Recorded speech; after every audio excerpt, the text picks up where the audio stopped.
So, let's get started. My name's Adrian Otto. You're all here to hear about Docker on multi-cloud.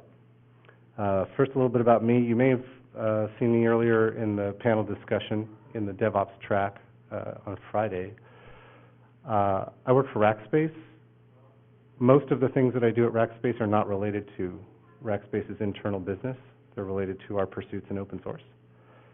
I'm leading as the PTL of two projects in the OpenStack ecosystem.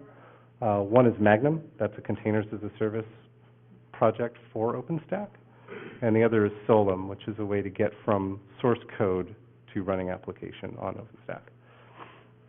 And I also have some background in cloud standards, so a lot of what I do is collaborating with communities.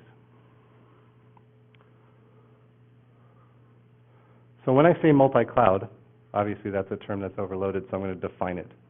Today I am talking about cloud portability. I'm not talking about running your app simultaneously in more than one cloud, because people don't really do this. And there's a good reason why people don't do this. Number one reason is most applications today are stateful, and moving state between clouds is relatively slow and problematic.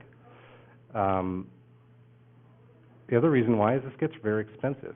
So if you are actually moving a lot of data in and out of your application, you do a lot of replication over the public links, you end up paying a whole lot. So if you're doing something that is stateless in nature, this makes perfect sense if what you're trying to do is performance or cost optimization. But if what you're trying to do is high availability, I would urge you to do it, pick a cloud, and do it within the regions or zones of that one cloud, rather than trying to do it across multiple clouds for these reasons. So if you want to write a new application that works on a variety of different clouds, you've got a bunch of options. Just about every popular language has a cloud library.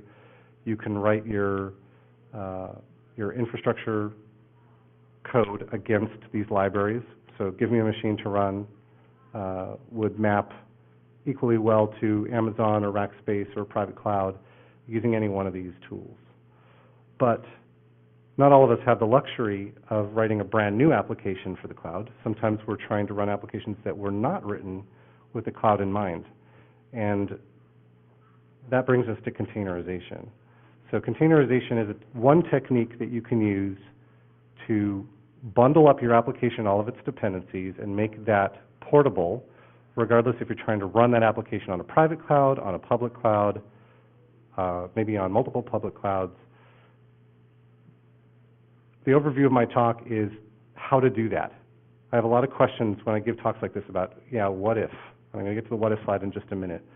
What I'm going to talk about today is using a formula to produce Docker images. You use those Docker images as the portable artifact. You run Docker on your cloud servers. You have your data in whatever clouds you want to run your application in, and you handle that outside of the container. And when you're ready to run your application, you load it from the repo and restore your data from your backup or load it directly from your live replica. So if this doesn't sound interesting, y'all can get up and leave. You're all interested. That's great. Okay. But Docker is not a panacea. I think you've probably heard that 5 or 6 times, maybe more, during this conference, if not before. These are the questions that I usually get asked when I get to the QA section of something that I've glossed over and I say, Docker is great for this. And they say, yeah, but.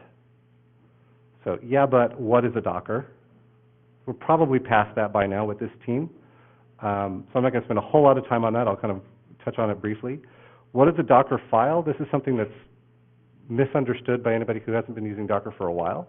So I'm going to drill on this a little bit to make sure that it's clear what the difference is between a Docker container, a Docker image, and a Docker file is. What is an image repository, and how is it similar to a code repository? What to do if you have a ton of servers and services that span, so if you have a single service that spans a whole bunch of servers, how do you deal with that? rather than just something that fits nicely into a single container? What happens if you have a multi-tier application that has dependencies? How do you deal with those dependencies? And what do I do if I just have so much data it's too big to move? So we'll talk about each of these things. Docker doesn't solve most of these problems. But I will tell you about the stuff that it does solve. So let's cover the what is Docker one first. As I mentioned before, I want you to remember that there are three conceptual things that are combined to produce what I call a container. So that's the C groups. These are things that limit how, or they determine how much of the system your application can use. Things like CPU limiting, things like memory constraints. Okay, these are controlled by C groups. You can think of a C group as a arrangement of processes that are running on your Linux kernel. Can be arranged in a hierarchical fashion under a C group. So if you think of it that way, you'd be pretty close. Namespaces are about restricting the view or access of an application to a defined set. So every process that runs on a Linux system runs in a namespace. By default, it's the root namespace. You can clone that namespace. You can restrict what is in that namespace. So you can create new ones, and you can create processes in these new realities that are smaller than the total system. So I can say, all right, if I've got all these different network interfaces, I can create a network namespace that only contains one of those network interfaces and run my application inside of that, and the application only has the view of that single network interface. And that applies to all the different resources that are in the kernel. The third thing is an image. The image is all of the application code for running your app, all of the libraries it depends on, and a dependency on a parent hash that is linked to another image that it is descended from. So in programming speak, I would say you have a class and you create a subclass. Okay, and Docker image is a subclass of another image until you go all the way up to something special called a base image. So the base image is just the first one, and then you create other images that are cascaded off this. I'll talk about this a little bit more. But the Docker image is the thing that makes Docker special. I think it's the thing that makes Docker special. It's what allows that portability of the application. This idea of running an application in multiple clouds and having this instrument to move things around is possible because we can bundle everything up in the image. So all those three things together are the Docker container. So the next thing is, what's a Docker file? So I said just a minute ago that you think of this concept of a subclass, right?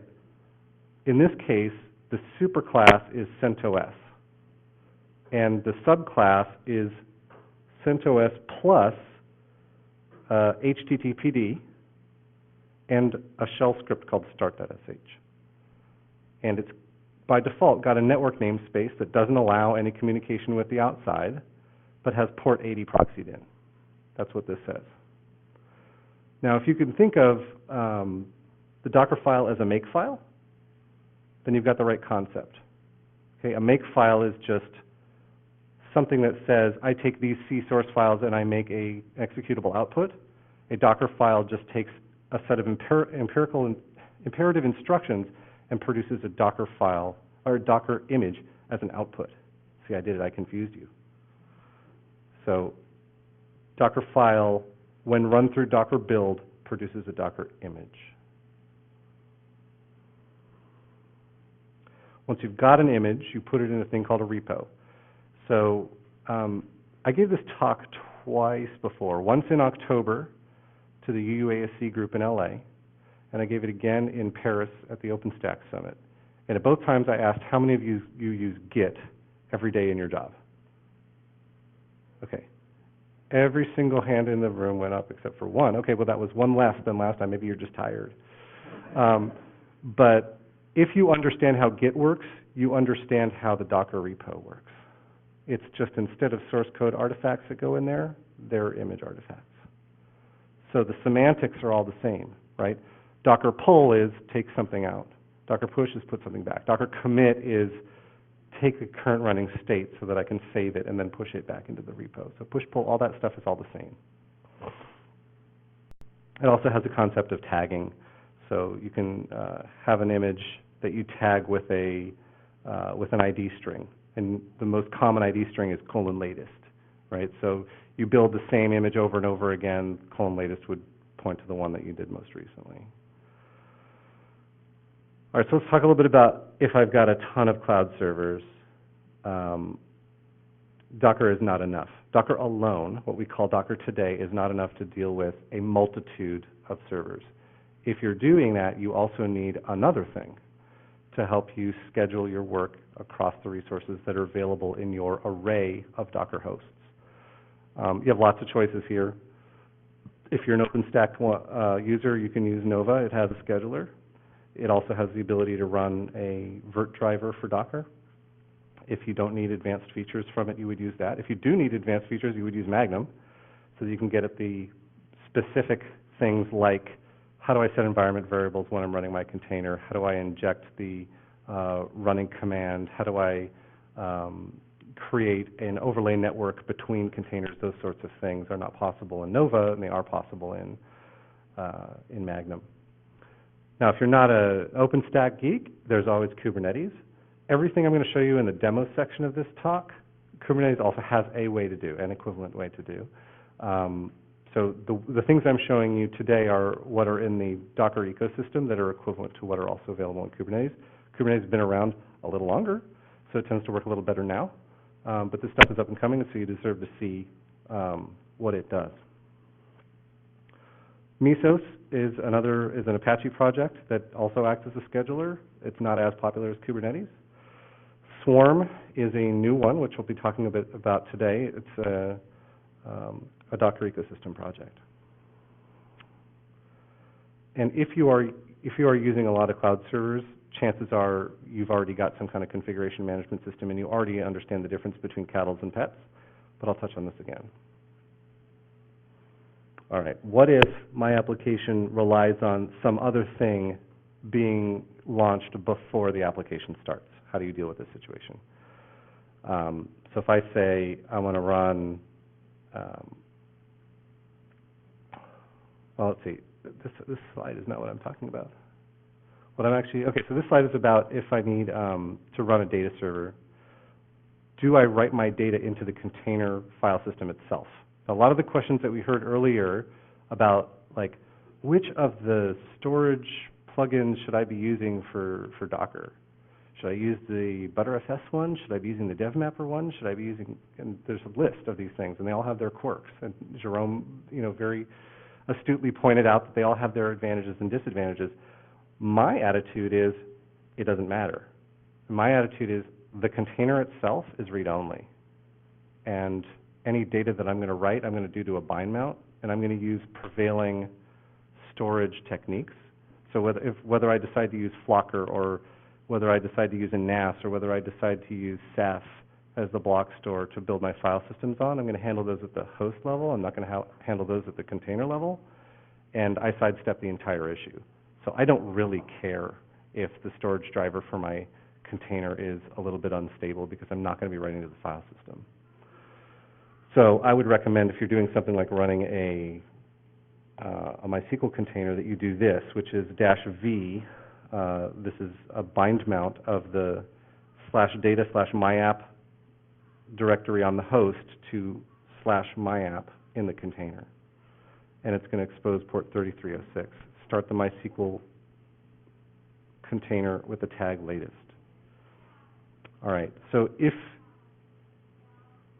you want this to start up first, you need to use an orchestration tool. One such we already mentioned, Kubernetes can do this. It has a declarative definition of what your service should look like after it's done executing, or after it's done going through its bootstrap process. So it takes a declarative approach. There's also a way to do this using an imperative approach. OpenStack has an orchestration tool called Heat, and it does it in a declarative way. So this would be an example of that. This says, start a cloud server resource called server1. It's of type Nova server, and it depends on something else called database server, which is an OS Trove instance. So Trove is the database as a service resource in OpenStack. This says, first create me a Trove instance. Once that instance is available, wire it up and start the Nova server as a result. And there's more to this file that I won't get into. There's a way to actually get the port and the credentials and everything wired up in the Nova server. Let's talk a minute about if I have a lot of data, just don't put your data in the containers. This concept of data containers, I don't believe in data containers yet. I haven't been convinced. I still believe in putting data where I trust it today, in the file systems that I trust today. I don't yet trust the layering file systems to be my authoritative store of my data. So my advice at this stage of maturity in container image land is just not to use them for persistence, for mission critical data. So if I'm going to get fired, if I lose this data, I don't store that in the container file system. I use bind mounts instead.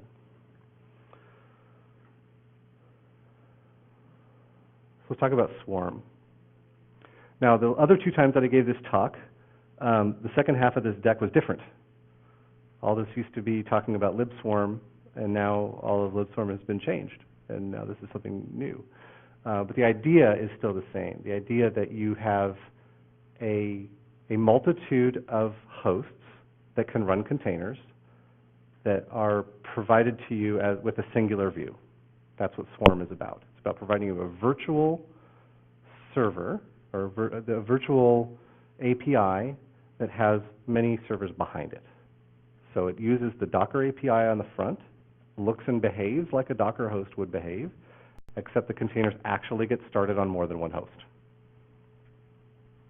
It has a built-in research scheduler. It has pluggable implementations for both filters and strategies. It has a constraint filter, which means if I have a tag on one of my hosts, I can say this container needs to run on a host that has that tag. So if I make a tag that says SSD storage, I can say run this container, and the constraint is tag SSD. It's only going to run on a host that has the same tag. That's what constraint is about. Affinity means run this container next to this other container. It has port, which means given this port, find a host that has this TCP port number open and start it there. I agree. And then it also has health, which is the idea for that one is just if you've got a host that you know is in trouble, not to schedule resources on it. There's two strategies. I'll get to you in just a sec. I have two strategies for distributing your containers across your nodes. One is bin pack, which means fill the first one, then fill the next one, then fill the next one, if this makes sense. And the other one is just spray my containers evenly over all the nodes.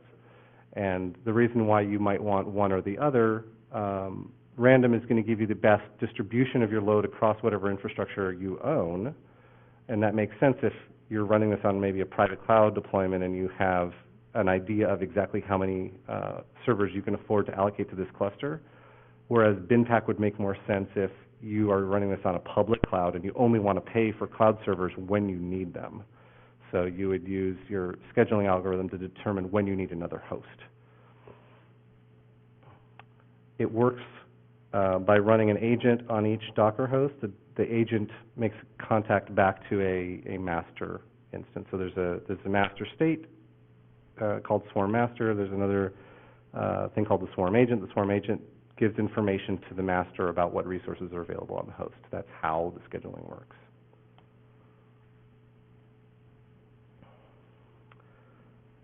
Now, that all makes sense in the concept of a single cloud. But Swarmd is a little bit cooler than that because it has multiple cloud backends. So I can have a cluster of Docker machines running in cloud number 1, another cluster of Docker machines running in cloud number 2, and I can address them together so that when I do things like Docker PS, I can get a listing of all the containers that are in all clouds.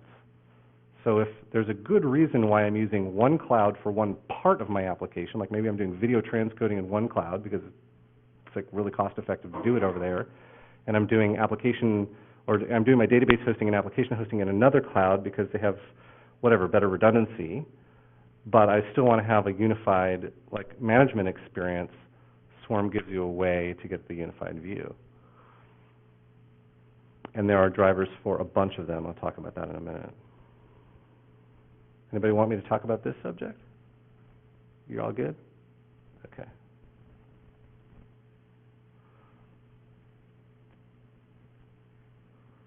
So you still need to use an orchestration system. I touched on heat. Other popular ones are Ansible, Chef, Puppet, etc. I would still use one of these. We'll just gloss over this. I think this audience is pretty well covered. Immutable infrastructure. So the idea of immutable infrastructure, I talked about treating containers as read-only entities. That's part of this. But what's more important is that the thing that you build to test your application, the binary artifact that you create, that Docker image, ideally should be exactly the same image that you run in staging, that you do smoke testing on, that you do integration test on, and that you finally run in production on. And the reason for that is so that what you're running in dev does not have different library dependencies in production. And because of environmental drift, you don't end up with that class of problem. Now, it was pointed out that not all issues relating to, it worked in dev are solved by this. If you had something, relating to kernel quirks, if your kernel is different in dev and your kernel is different in prod, of course you're going to get different behavior. But assuming that your kernels are the same and that you are running the same build in both test and dev, just about all of that whole category of issue goes away. And that is huge because I can tell you most of my ops experience has been spent dealing with this issue. So I have a particular place in my heart for it works in dev but not in prod. And I love solutions that help me approach the stamping out of that problem. All right, now there are a couple of different ways that you can deploy Docker. The simplest way is just to run Docker on the OS. So that would look like this on the left, where you've got your hardware, you're running your Linux operating system on top of that, you're running Docker on top of that, and then you can create containers, which actually don't run on top of Docker. I shouldn't have stacked it like that. The containers actually do run on the host. But the idea here is that there's a potential illusion of security isolation between containers. And I want you to leave this room, thinking that that is actually an illusion. It is not a reality. Because the things that separate so let's talk about first the multi-tenant model. This is the best practice for if you've got hostile workloads that belong to different entities, like if you're a public cloud provider, this really matters to you. You want there to be a real security isolation between a container that's running for one tenant and a container that's running for another tenant. And simply having something like the Linux kernel with an SE-Linux policy is not enough to give a real security answer, whereas we already trust, as misplaced as the trust may be, we already trust that if you put multiple VMs using a type 1 hypervisor underneath, that security isolation is adequate. So if we already believe that that's adequate, then this arrangement of Docker is secure for multi-tenant use. And I would encourage that if you're going to use Docker in a multi-tenant scenario, that this is the way that you deploy it. If you're in a single-tenant scenario and the workloads are not hostile, it's okay to run them in this first way. And in many cases, you're just consolidating workloads in a single enterprise. This makes a lot more sense. It's much more efficient to do the left way. But know which time to use each of these. The SCaLE interface is the barrier between two Docker containers or two containers of any type running on the same host. SCaLE interface is huge. It's hundreds of calls. It's very hard to lock down. If you do know how to lock it down, you lock it down to the point where it's totally useless in a general purpose capacity. You cannot access the things in the kernel that you need to access for your application to run. And when you open it up to the point where it's useful again, it's not secure. Whereas if you're using hardware virtualization as the barrier between containers that belong to hostile workloads, you're doing it at a level where the abstracts, the things that you're working on, the hardware virtualization itself are much more simple than the SCaLE interface.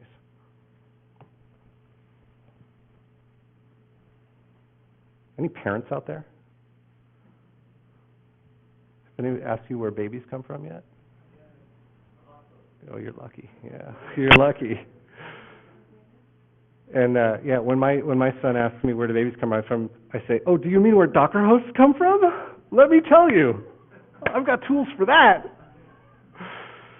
Yeah, Docker machine is where Docker hosts come from. So I showed you these photos. These are diagrams of stuff, right? And this one on the right looks like a nice fat hamburger with lots of stuff in it. It looks like a lot of fooling around, doesn't it? A lot of like commands and juicy like configuration. Well, what if there was something that would make that easier? So yeah, that's where.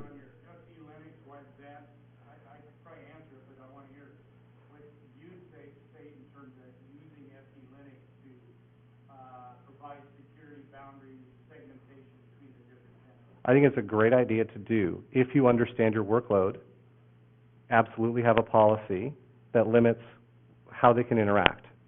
That is a best practice.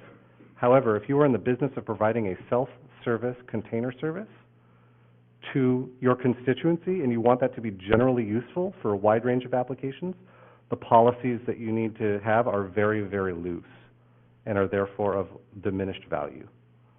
So if you're in a situation where you do actually understand your workload very, very well and you can put policies around them, absolutely do that.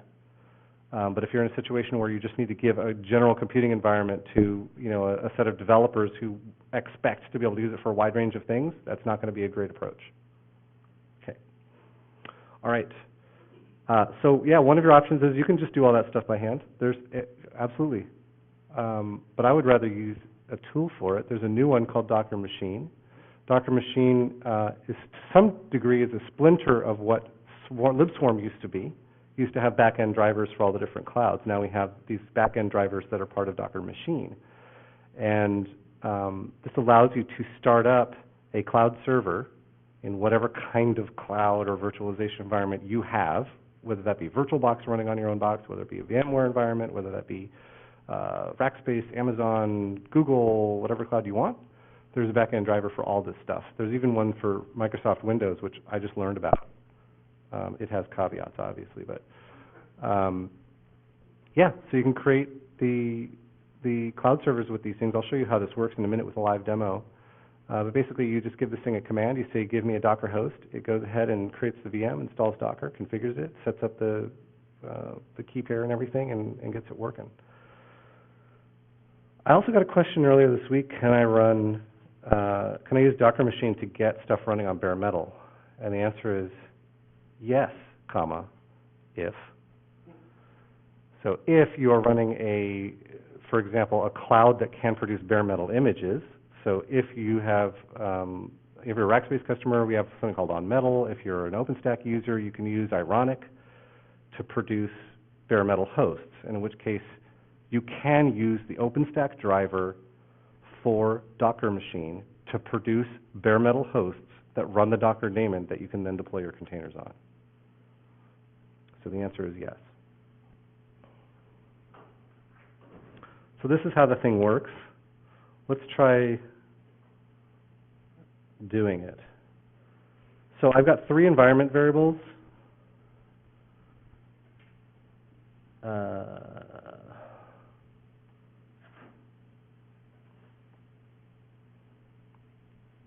I've got an environment variable called OS region name.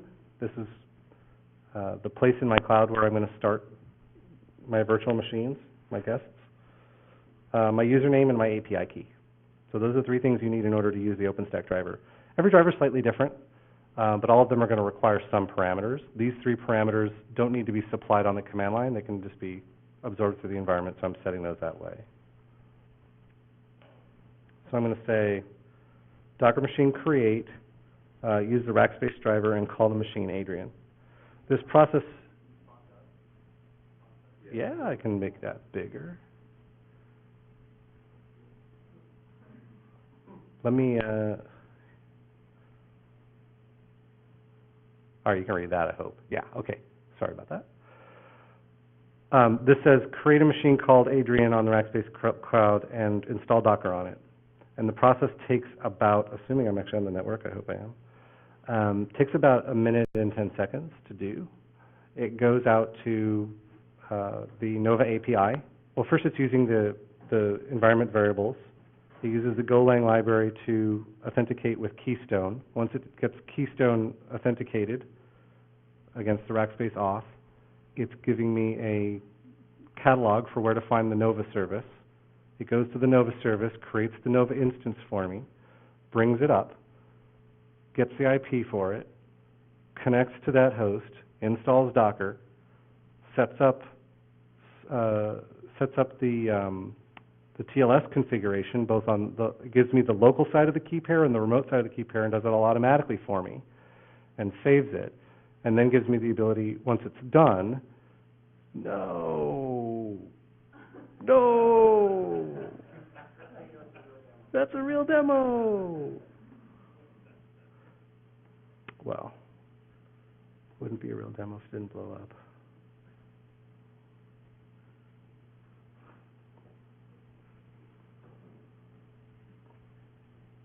Did you already have an Adrian? Maybe. It shouldn't have taken that long to tell me that, though.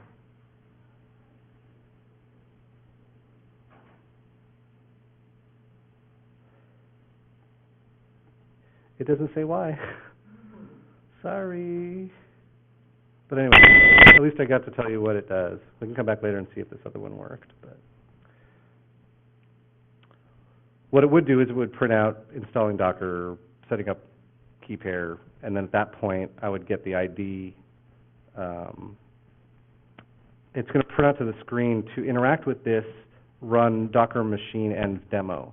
And so what that does is actually echoes like what the TLS ID is, the TLS file, where the endpoint is, that sort of thing. And so when you run that, this part right here, this Docker machine env demo, it's setting up environment variables that change the way that Docker behaves so that it's pointed at the remote instance rather than the local instance.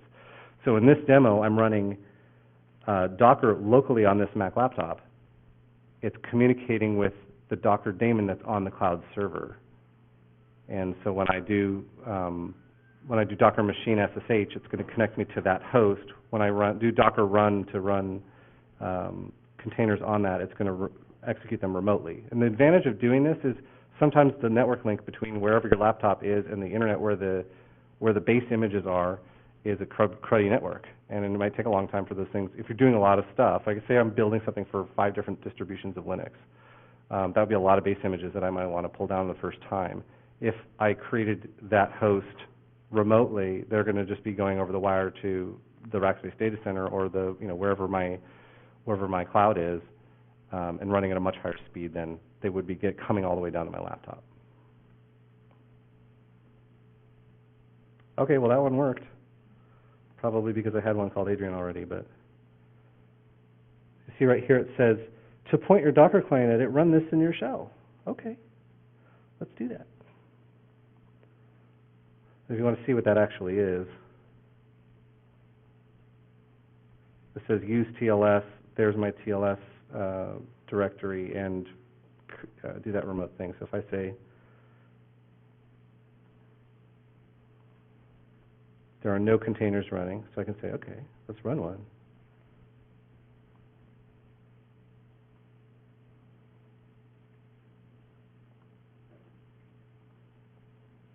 Which CentOS do we like? Want to run? So I have a feeling that it would not be downloading this fast if I were doing it over the Wi-Fi network, even though that command that you just saw, that Docker command, actually ran on this box. So I might also say,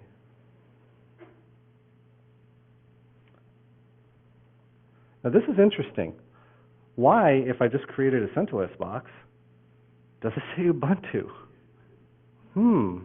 Okay, well the reason for that is the host that I created when I used Docker machine created an Ubuntu host for me because that was the default image ID. So I got an Ubuntu kernel. But I got the runtime that belongs to CentOS. Now, okay, well, if I didn't want CentOS and I actually want a Debian, well, I can do that too. And when I go in there and I ask what kernel, you see that's the same exact kernel. But I got a Debian environment that fast just by using Docker Machine to run a remote Docker host for me. So I could say,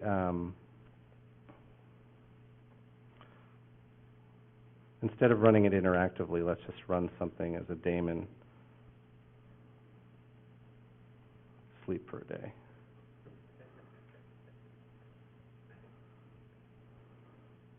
All right, and you'll see I've been running that container for 4 seconds. I'm going to continue to create these things. So now if I run Docker Machine again,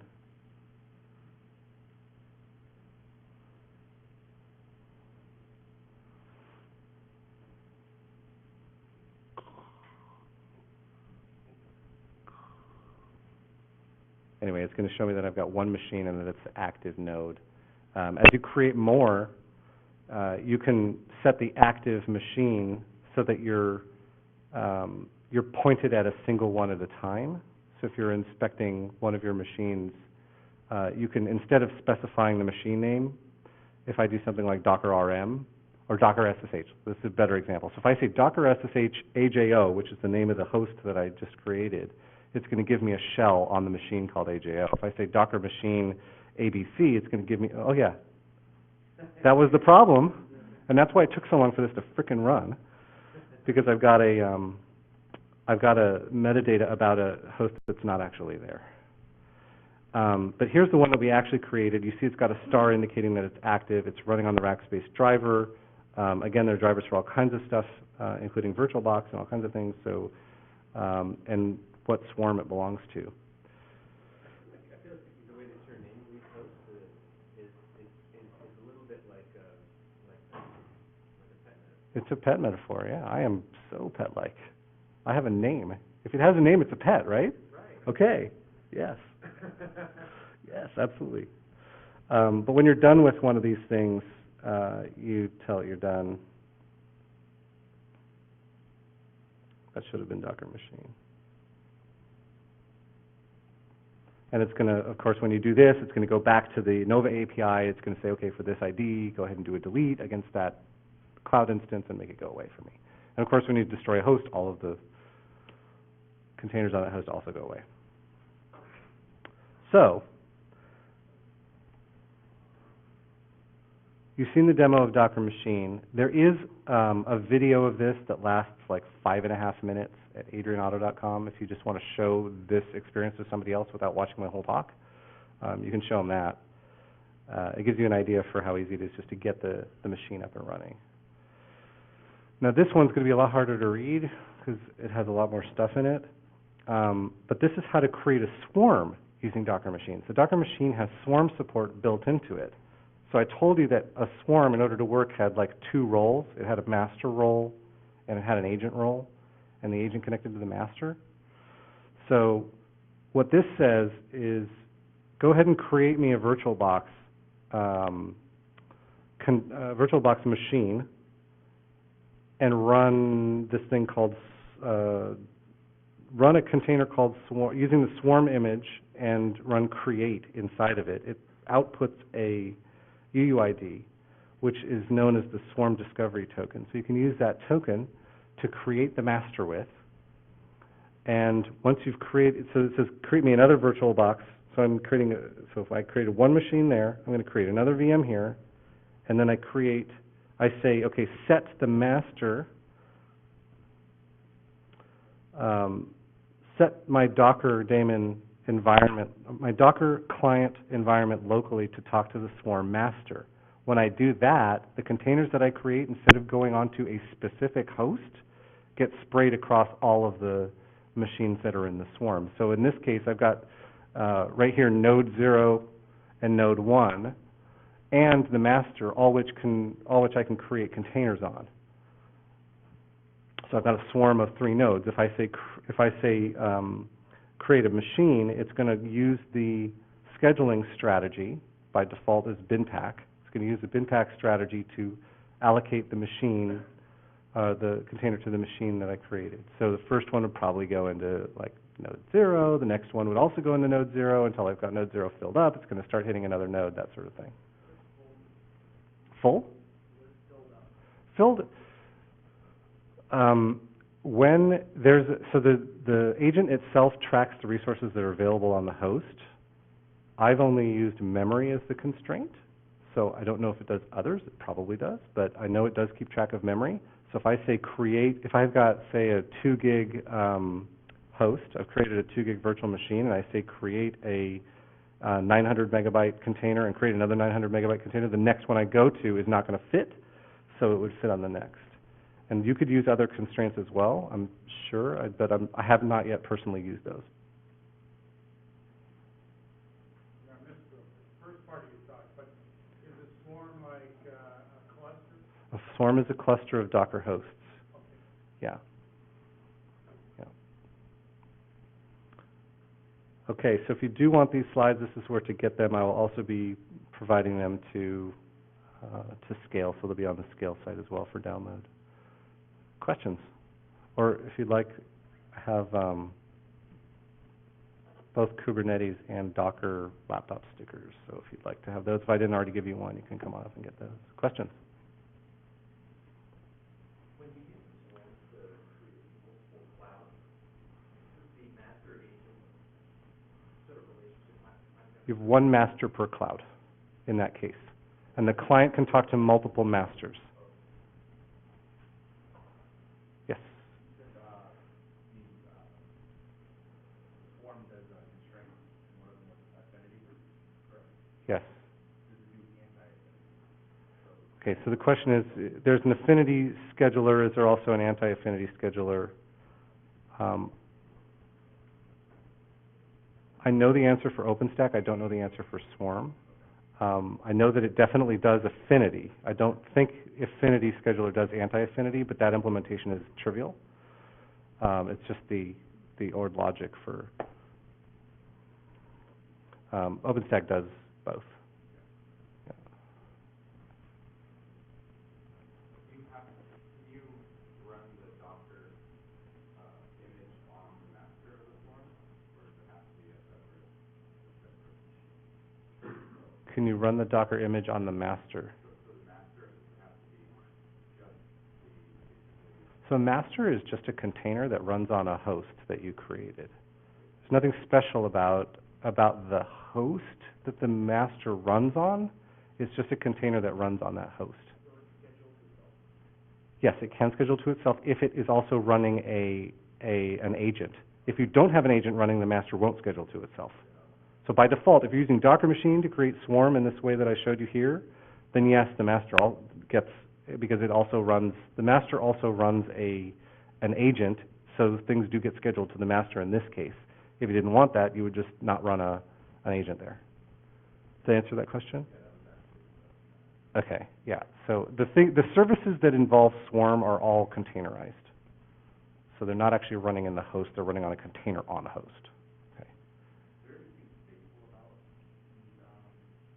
Is there anything stateful about the master? Yes. And there be dragons. Because there is state, and because there's also distributed state, there are 2 copies of state.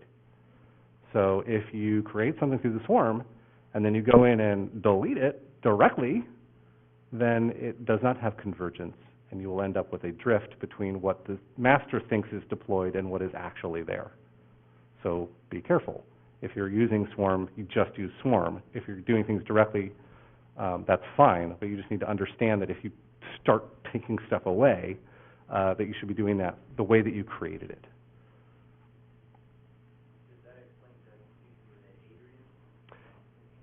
Yes, that's exactly what happened. So the Docker machine has a directory called .docker/machine or something, and inside that directory it's got the information about the hosts that you create. So the client side has a representation of what it's done. And so I went to create one that was already there, and it goofed. I wish the error message were better. I should probably submit a pull request for that. Yes.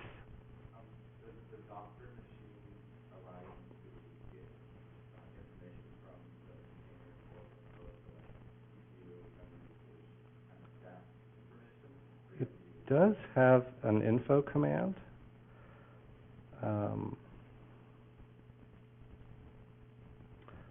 Where'd it go?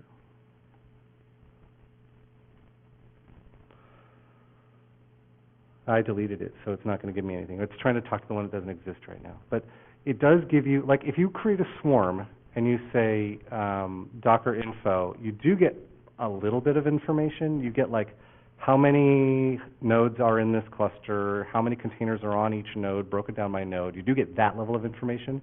But if you want, like, utilization information to inform a scheduler, then you would need something like a cAdvisor or Docker Stats, which you can stream now. The newest version of Docker has Docker Stats built in. You can stream that off the Stats API, and you could use that to feed into, another filter type scheduler, or you could use it to inform the strategy itself, if you wanted.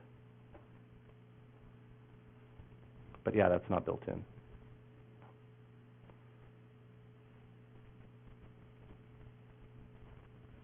All right. Thank you, everybody.